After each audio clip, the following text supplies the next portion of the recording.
counting down. Here we are. We're live. So just give a few seconds for Facebook and LinkedIn to spread this through their various algorithmic technomagency. I don't even think that's not even a word. I'll leave that stuff to you. Yeah, I just made that up. So, okay. So welcome to this little conversation this evening, gang. So those of you in the VetX sphere and beyond, it's really great to have this chance to bring a little piece of content to you and a new thing that we're doing with VetX. So one of the things you may or may not be aware of is that VetX work with practices that are really interested in changing culture or taking culture very seriously is probably a better way of putting it. And so we only exclusively work with practices in that mold. And so when we know practices that are doing good work and creating a culture that is something that is sustainable and vets want to work in, and we're basically where we're putting people at the front of the queue and therefore enabling people to do a great job and to enjoy their time in practice and therefore care better for the pets and for each other. That's the kind of practices that VetX works with. So we've got this service called VetX Jobs, and for anyone listening, if we are talking with a practice, then what you can know for sure is that practice is on a journey to make culture better and looking for people who want to go on that. So it gives me great pleasure to have on this conversation a good friend I've gotten to know over the years and another Scottish accent. So 2 for 1 Scottish accents tonight, Forbes. What a bonus. what Forbes, actually, where are you from? Let's just do like, this is not job related, but where are you actually from in Scotland? So I'm from Edinburgh, from sunny Leith in Edinburgh. See, maybe we're not such good friends after all. Yeah, you're West Coast, aren't you? I was born in Glasgow, but I grew up in St Andrews, so I'm kind of more of an East Coast boy now as well. You've sort of got the posher accent. I don't hear that Glasgow twang. No, well, nobody would understand a word I or anybody was saying if that was there. So it's been professionally kicked out of me. That's what's happened there. So Forbes, it's great to have you on and have this conversation. And one of the reasons we want to have conversations like this is because it's very hard to get a flavor of what a practice is like from just a job advert. And so what we wanted to do was offer like an in the spotlight moment for the practices we are working with who are also looking for talent, and so hence this interview.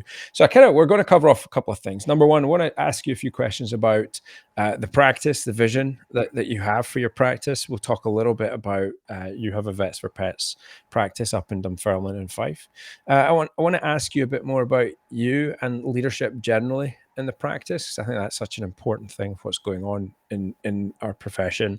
And then let's talk about the person. Who's the ideal person you're looking for to come in and work with your team? Like, what does a good fit look like there? So let's kick it off, Forbes. Like, tell me a little bit more about you and your journey to becoming a leader. Like, how is it that you have wound up in practice ownership and doing the job you do? Yeah, well, I suppose I came into it quite late. So I went back to uni when I was about 25, 26. Did a degree, and then with a view to going on to the vet degree, because I was just school just was not for me, like at all. So came out crap grades, wanted to be a vet, just didn't have the mindset at school. So kind of messed around a bit in my 20s, and then I was like, right, okay, screw my head back on and just get focused. So yeah, I graduated sort of early 30s, mid 30s. My mum was working in vet practice, and she'd done that for about 10 years. I did not know that. What's that? Sorry? I did not know that. What was her role? Yeah, well, she was a vet nurse for a while, and then she went into reception, which was great for me to see that side of things. Totally. So, if we think we've got a tough job as vets, like try sitting on the desk on a busy Friday afternoon. It's just, it's not something I could ever do. So I kind of had that good grounding of seeing what other people's roles were like and what the challenges were. It wasn't just a vet, it was the whole team that Why? kind of made Why did you me. want to go back into veterinary? Like, was your mum your inspiration there? Like, what was it that dragged you back in No, that no, it was direction? just a few things happened in my 20s. You know, family. My dad passed away, my gran passed away, all in a really sort of quick period of time. And I was like, right, life does have an end point. You know, you have to sort of get focused at some point. And Yeah. that's always what I wanted to do. It just needed that to sort of trigger it. Yep. You know, so I did always want to do it. And then my mum had been in the veterinary industry for a good 10 years or something. So I was like, kind of saw a wee bit of practice. And yeah, just took the plunge, got into masses of debt, and yeah, it just came out the other side. And yeah, after that, it was the first two jobs that I had kind of shaped exactly what I wanted to do when I opened the practice up. Could you say a bit more about that? Like, what I get this sense because I felt something similar when I was getting my early jobs. Of I saw things that I thought this looks right, and this is something I would do differently. Yeah.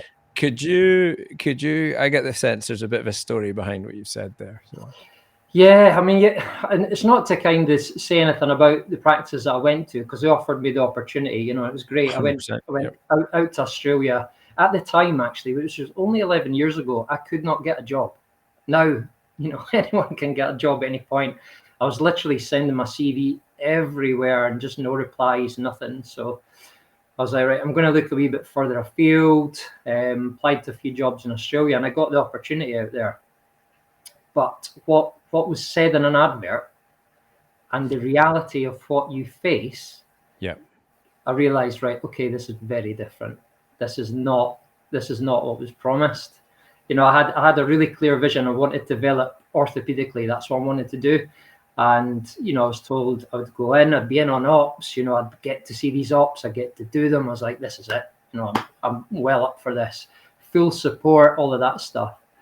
And then, you know, you get handed 5-year-old Sharpie Bitchby on your first day, and the boss goes off for lunch and doesn't come back. You know, it's that story. And I was like, what's going on here? So basically flung in right at the deep end. So it was Even make or getting break. that anaesthetized would have been a challenge. Yeah, it was just it was kind of make or break. And it was good because I was like, I'm in Australia. I can't just walk out of this job. You know, I'm here to sort of get some experience. So Yep. there's some really supportive colleagues that were there, some other vets, and I kind of watched how they did things and what support they gave me. And I was like, this is, you know, sort of picking up little bits and tips from them of how to approach things with clients, maybe difficult situations. But in terms of the culture of the practice, Yep. that wasn't there. And it also wasn't there in practices that I'd done CPD in. You know, there was a lot of bitching, you know, between like nurses versus reception versus vets. Yep. And it was a really common thing, you know, that I was picking up on. And I left that job pretty quickly. I got a lot out of it, but I left it pretty quickly. Left on really good terms, but I was like, look, I wanted to do this. This isn't happening. Is this going to happen? Didn't get the answers I wanted. So I was like, right, time to sort of move on. Yes. And then that just repeated again. But So the next job, the same sort of pattern. Yeah, absolutely. But it was a much bigger practice. It was like a hospital, and yeah, it was like 10-minute back-to-back consults. You know, it's just the stuff that I kind of wrote in our advert that what doesn't happen. But it's like what you say until you actually start talking about it. You know, it's like this was the actual experience, and Yeah. you couldn't catch up on yourself. The ops were just booked in. You would walk into your ops list, and you might have dental like tagged on at the end. Yep. And we did these dental offers, so it was 150 quid for whatever you wanted to do. You know, so whatever extractions or whatever was all included in that sort of bulk price. So you'd walk in at 2 o'clock to this dental. You could be doing that for 2.5 hours. Yeah. Miss your lunch, straight into afternoon consults, get out late, and then straight onto on call.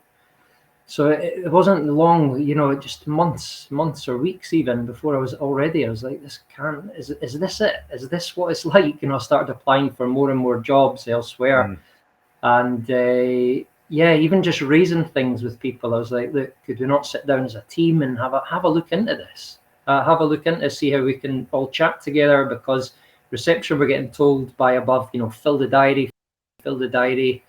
and the vet were getting slammed, you know, but no one was actually communicating with each other, like what each other's pressures were.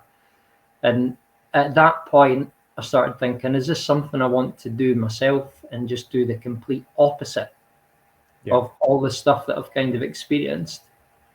I think it was yourself. I came across I think it was on the webinar there or something like that. It was yourself and Nancy, Nancy Schlesinger, and it was just a total transforming moment.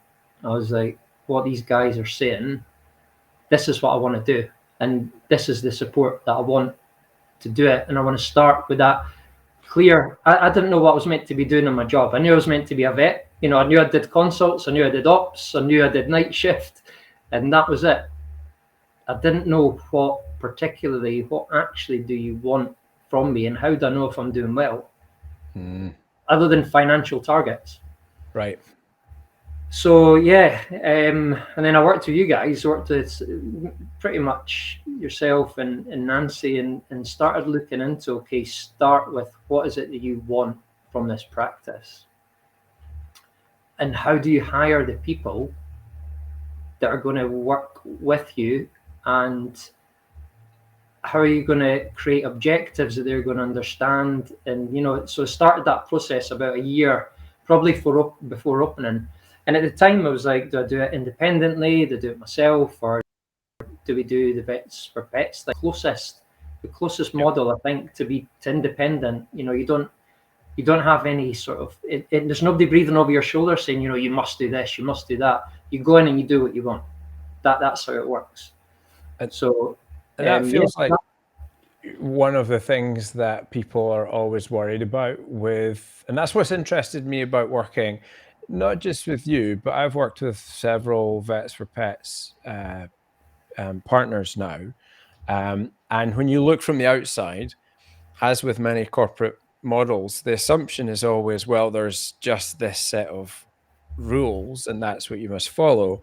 But I don't like the sense from you and from others I've worked with is that actually internally it's completely different. And that's not to say it's all sunshine and rainbows, but tell us about your experience, both as a partner and then perhaps segue that into as a partner with the Vets4Pets brand, but also as a leader. I'm really interested to hear what this has all shaped your leadership philosophy, and to talk about the culture of your practice. Well, we basically, so the Vets4Pets slogans is do things your way with our support. Now, I would say in my experience that's exactly what's happened. We wanted to offer a particular level of service. So you're part of a national brand, so there's some things that you do, you know, you have to accept. But your individual practice, you can offer whatever level of care you want, which none of them are wrong. So you might want to do high turnover, you know, quick consults, high turnover. As long as you're honest about that with the people you're bringing in, you say, look, we're cheap, cheerful, we do a good job. This is it. You know, we do the discount neuters, and we just high turnover, high throughput. You know, the Vets4Pets will support you with that. We're the opposite. So we have much, much, much lower consults. So we maybe see 15 consults a day, maybe. The consults is that total or is that per vet? What's that? Is that total consults or per vet? Oh, that's per vet. Yep. Yeah. So a full day, I would say, around 15 consults. Yeah. Right. And we have the time to sort of do the things that we want to do. So we want to offer high standards of clinical care. The ops, you know, they're not reduced in price. We monitor things properly. We do lots of different multimodal pain relief. We have long consults because we want to spend time with the client. So we want to work things up. If you've got half hour, something comes in with bad ears. Previously, I would just be like, look, here's some meds, come back in 2 weeks if it's not better. I've got a euthanasia to do in 10 minutes now coming up. You know, I need to get on with this. Yeah. So we've just gone the opposite way. Okay, let's maybe do some cytology. You know, let's ask them, do they want to do it? Here's the price. So Vets4Pets will support you with that. Yeah. You can do whatever you want to do, As long as the business is successful, obviously, you can't have a failing business, but they pretty much stand off, and they'll support you with what you want to do. So we had a clear vision that we wanted to offer high quality care. We wanted to recruit the people that wanted to do that. That basically treat people fairly. Everyone in the team, from a background, from reception to nursing to VCAs to vets, everyone. There's no egos. You can't have an ego in our practice, just at all. It's just everyone's on the same footing, and we all support each other. We treat each other fairly, I would say. The way we sort of approach things. Could you try to create an environment? If you screw something up, you feel okay that you don't feel good about having done that, but you're like, okay, I'm able to chat about that, about that, what went wrong and what do we do about it moving forward. Forbes, one of the things that and I think you're getting at here is that number one, you're creating a space where people have the time to thrive and grow. I always think that almost the definition of a toxic culture is a culture in which people fail to thrive, and that can be actively toxic. And I would define actively toxic as you've got people trying to sabotage other people in some way, shape, or form, or it could be passively toxic, and that's more a systematic thing where there probably isn't the intent to break people, but 10-minute appointments, for example, booking vets so they can't get their lunches and break times, those are toxic things that need to be addressed. And it sounds like you've gone a long way to working on some of the structural stuff. I'm kind of keen to hear. So could you outline maybe a bit about what a day in the life in the practice is, and maybe you could highlight some of the things along the way. And I would love to hear a story of how you've helped somebody to thrive or grow along the way, particularly as it pertains to going through a tough moment. I mean, failure, you mentioned this in your job advert as well. You're looking for people for whom failure isn't a sort of crushing end to a journey, but is a milestone along the way, or words to that effect. So there's a classic Dave question with like 16 different parts. Yeah, I was like, where did that start again?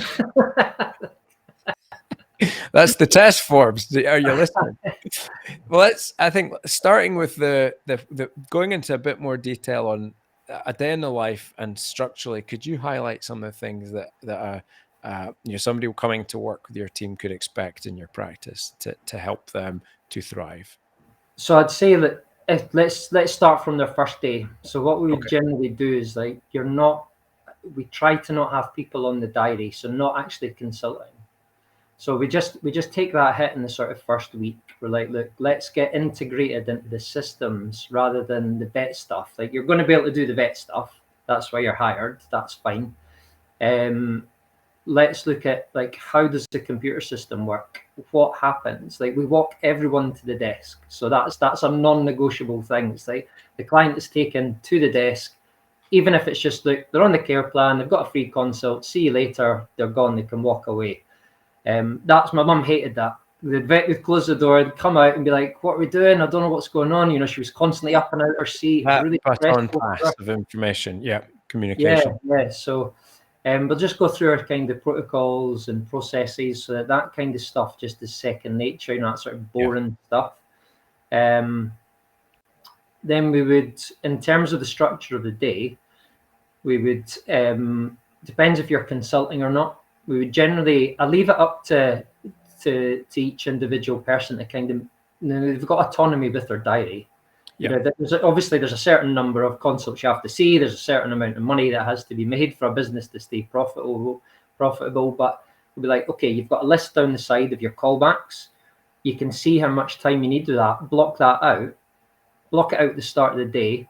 At the first, I was like micromanaging everything. Like, I must block this out for them. I must do this. And then I was like, no, just do it yourself. What you can do it yourself. You know what you're doing. So they've got time that they can block out. The only sort of proviso is like, say someone doesn't turn up, it's like, look, I had a half-hour consult, they've not turned up, use that. Don't keep that hour blocked off for like. Totally, So there's trust there with it. Their lunch is blocked off. They'll generally, if they want to admit something, they admit it. They just chat to each other. So go out and speak to the team, like to the nurses. Like, I want to admit this dog. How are your ops going? Is that dental really crap? You know, is it running behind? What's going on? Rather than just be like, let's get it in, let's get it done. You know, just have a chat. So really good communication. Yeah. We do consults again in the afternoon if you've been on ops, and then that's it. It generally tends, I've found since COVID that we're very quiet in the evening, which is great. Like generally from about 5 till 6, we're really quiet. So we're pretty much, I would say 99% of the time, we're done by 5 to 6. We're ready to go home. Wow. We always get a lunch, like always. Yeah. If the lunch, if for whatever reason your ops run into lunch, you just move it down. You know, just ask another vet, can I use some of your time, and move the consults over and take that time. So you'll get your lunch, you'll get your breaks, you'll get out on time. You'll get to do the stuff you want to do as well. You know, if there's ops you want to do, it's like Rebecca likes surgery a lot. So, you know, I'll book her in stuff. I'll be like, you want to do that? I'll do the dentals. She hates dentals. So like, I'll do the dentals. Oh, you trade cases. Yeah. Just swap it over, you know, and just the clients, we generally keep it so that the clients, and this doesn't mean to sound in a bad way, but the clients will work around us. Yeah. So if someone turns up late for a consult, they are told at reception will come and ask us, you know, have you got time to see this consult, or do you want me to reschedule them? It's not difficult. You know, you might get a wee bit of kickback at this, but it's like you turned up 15 minutes late, you know, don't have time. So we're not scared to do that, you know, or if, okay, and sidebar question, what about toxic clients? Toxic clients, it depends it depends whether it's a one-off. Yeah. So if I've got someone screaming and shouting at me, I'm the worst person to do that with because I'm reactive. So I'll be like, it'll be probably a shouting match. But no, if it's someone else, we'll address it. We'll find out first what happened, why did that happen. If that client's like, oh my God, I'm so sorry, it's totally out of character, I had an awful day, that won't happen again. What we'll generally do is have a wee pop up on the file and say, look, this has happened. Just keep an eye on this. You know, if this is a repeat behavior, then that's not going to be acceptable, and they'll go. Yeah. And you know, we've got no problem just letting clients go or not taking clients in the first place. Yes. So depending how that first conversation goes, you get a vibe, don't you? Totally. Yep. If they're a good, you know, already moaning about the other practice, slagging them off, you know, like, look, I don't need to be hearing any of this. You know, we're full for a few weeks. You might want to shop around. So yeah, toxic clients definitely not kept. We just, you know, that's one of the major things that I wasn't able to do at my previous jobs, and that now I feel it's, you know, we don't have to see.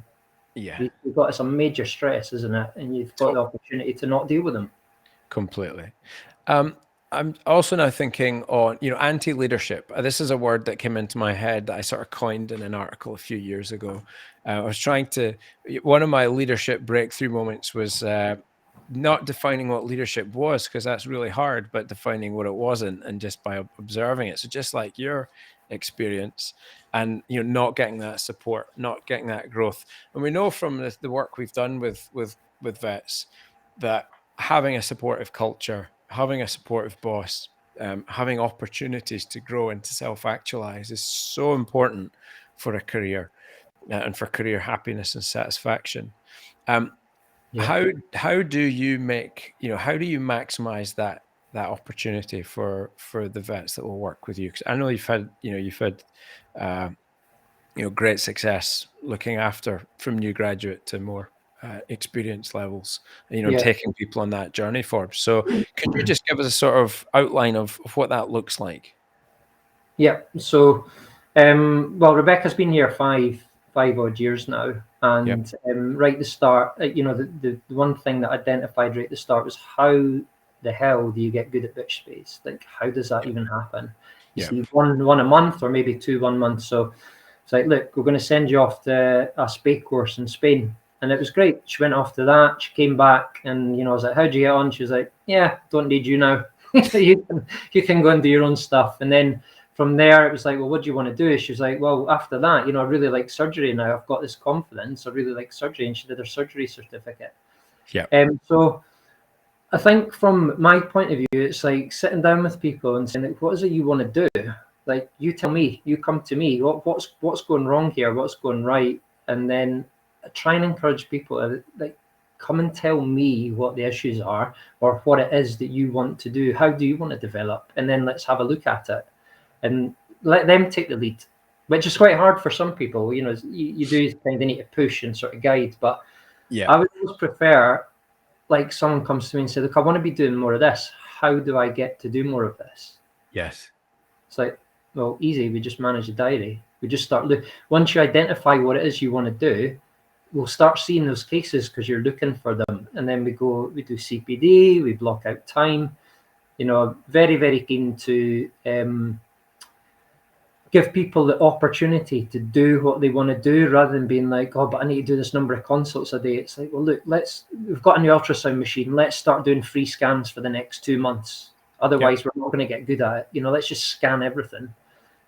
So the opportunity at the practice is always there for somebody that comes in and saying what they actually want to do right at the outset.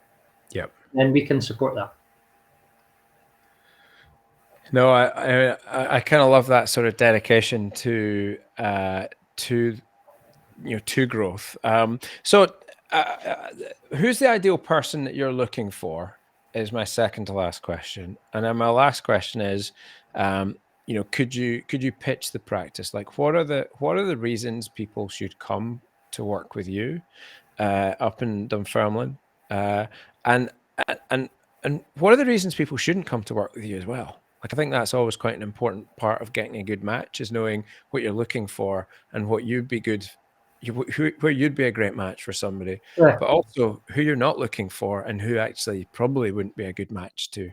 Have you got a sense of that?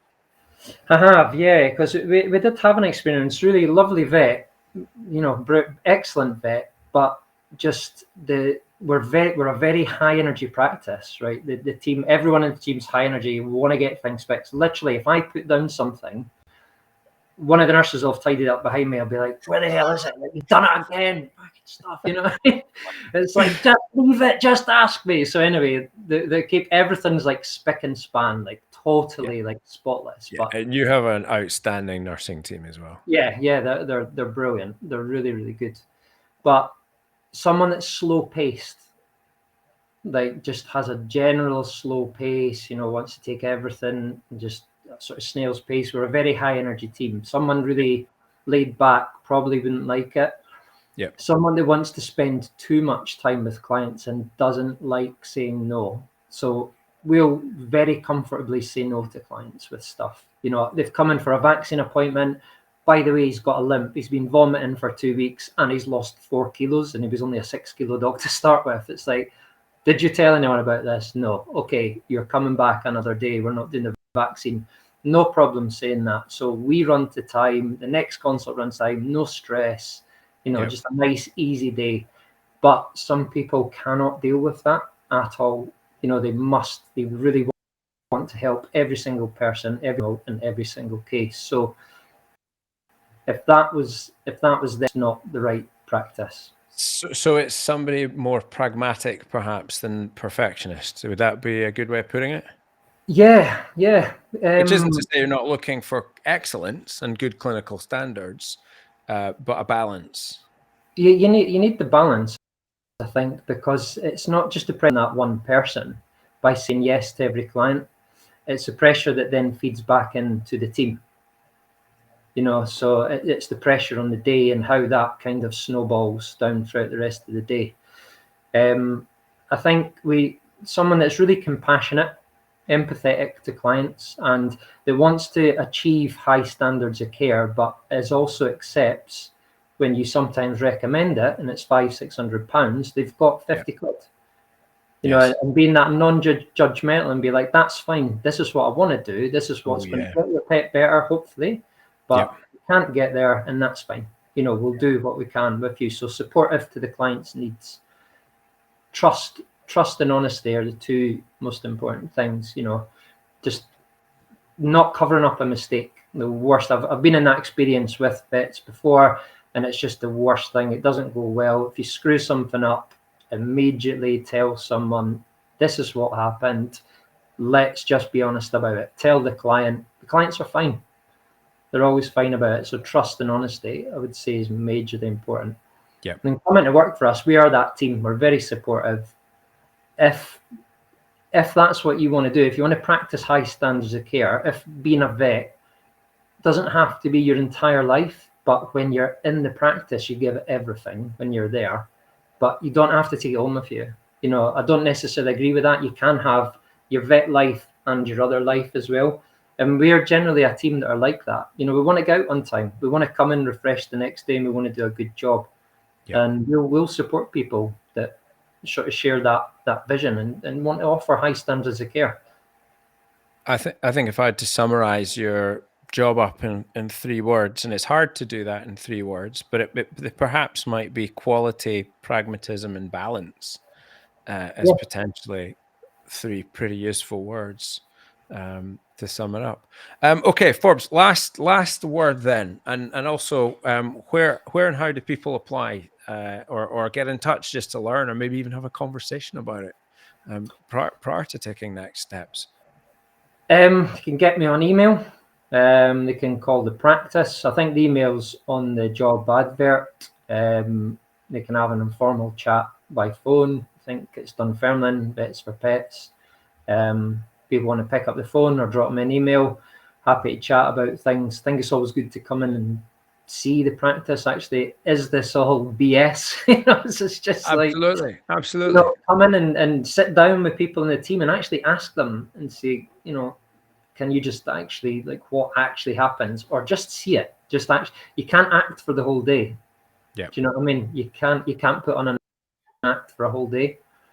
Then you'll see for yourself. You'll see how clients are dealt with. You'll see what happens when people maybe turn up late or there's a stressful situation. It's like, happens. Okay, you can see it for yourself what actually happens.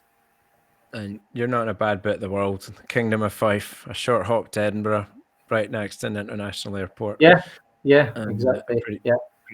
Pretty nice spot. So, Forbes, thanks for giving us a little insight, a little window onto your world. We will post a link to the job advert in the comments in the places where this is live.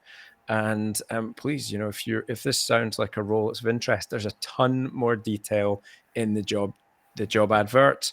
I've known Forbes for a number of years and worked closely with him and his team, and know that he's working hard to create a slice of culture in his practice that is supportive for not just new graduates, but any vets that want to go work at the team. So, Forbes, thank you, sir, for that work and trying to make veterinary medicine better. Yeah, thank you for jumping on. And I wish you well in filling your role. Anyone interested, get in touch with Forbes. You can also get in touch with me, as I am keen to help Forbes fill this vacancy. All right, gang, that's what we got for you just now. Thanks for tuning in, and we will see you again in a VetX Jobs livecast again in the future. Thanks, Forbes. Thanks very much. Cheers, Dave. Cheers. Bye.